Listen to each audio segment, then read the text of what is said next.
একবার সুফিয়ান সাওরি রহমতুল্লাহ আলাইহি মদিনার মধ্যে ঘুরে আর দেখে এক যুবককে। সে যুবক মদিনার চারপাশে ঘুরে আর শুধু দুলুটপাট করে। এরপরে সে সুফিয়ান সাওরি রহমতুল্লাহ আলাইহি কৌতূহলের বশতে বললেন, হে যুবক, তুমি শুধু দুলুটপাট করো, অন্য কোনো ওজিফা কি নাই, করো না কেন? তখন সে যুবক ডাক দিয়ে বলে যে, হে সম্মানিত ব্যক্তি, আপনাকে ঠিক চিনতে পারলাম না, আপনার পরিচয় দিলে ভালো হইতো। তখন সুফিয়ান সাওরি রহমতুল্লাহ আলাইহি নিজের পরিচয় দেয়। এরপরে এই যুবক পরিচয় শুনে বলে, আপনি একজন সম্মানিত ব্যক্তি, এই কারণে আপনাকে এই ঘটনাটা বলতেছি, নতুবা অন্য কেউ হলে আমি এই ঘটনাটা বলতাম না। তাহলে সেই ঘটনা শুনেন। একবার আমি আর আমার বাবা আমাদের বাড়ি থেকে মদিনার পথে আসতেছিলাম। হঠাৎ করে ইত্তেফাকান আমার বাবা ইন্তেকাল করে। কিন্তু ইন্তেকালের সাথে সাথে, মারা যাওয়ার সাথে সাথে আমার বাবার চেহারাটা কালো কুৎসিত হয়ে যায়, একবার চেহারাটা নষ্ট হয়ে যায়। আমি তার কোনো কারণ খুঁজতে পারলাম না, খুঁজে পাইলাম না। এরপরে আমি চিন্তায় গাছের সাথে ট্যাগ লাগিয়ে, গাছের সাথে হেলান দিয়ে আমি চিন্তা করতেছি। হঠাৎ করে কোন সময় আমার চোখ লাগিয়ে গিয়েছে আমি বুঝতে পারলাম না।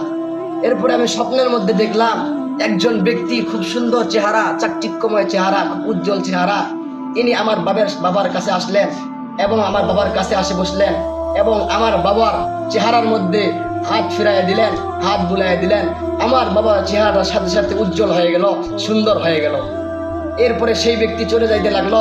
আমি তাকে জিজ্ঞাসা করলাম, হে আল্লাহর বান্দা, আপনি কে? আপনাকে ঠিক চিনতে পারলাম না, যে আপনি আমার বাবার মুখের মধ্যে হাত বুলিয়ে দিলেন, এর কি কোনো বিশেষ কারণ? তখন সেই ব্যক্তি ডাক দিয়ে বলে, হে যুবক, আমি তোমার নবী, আমি সাইয়্যিদুল মুরসালিন, খাতামুল আম্বিয়া, আমি মুহাম্মদুর রাসূলুল্লাহ সাল্লাল্লাহু আলাইহি সাল্লাম। এরপরে সেই যুবক ডাক দিয়ে বলে, হে আল্লাহর রাসূল, হে সাইয়্যিদুল মুরসালিন, খাতামুল আম্বিয়া, আমার বাবা তো দুনিয়ার জামানার মধ্যে অনেক গুনাহ করেছে, তাহলে আপনি আসার কারণ? আপনি তো যেন তেন মানুষদের কাছে আসেন না, আপনার আসার কোনো বিশেষ কারণ রয়েছে? এরপরে নবী ডাক দিয়ে বলে, তোমার বাবা যদিও দুনিয়াতে অনেক গুনাহ করেছে, কিন্তু তোমার বাবা অধিকাংশ সময় পথ চলার পথে অলওয়েজ অল টাইম আমার প্রতি দুলুটপাট করতো। এই কারণে আল্লাহ তাআলা রব্বুল আলামিন আমাকে ডাক দিয়ে বললেন, হে নবী, হে হাবিব, আপনি যান, আপনার অমুক উম্মত আজকে মুসিবতের মধ্যে পড়ে আছে, আজকে খারাপ অবস্থার মধ্যে আছে, আজকে ব্যাড টাইমের মধ্যে আছে, আপনি তো যান, যা একটু সাহায্য করেন।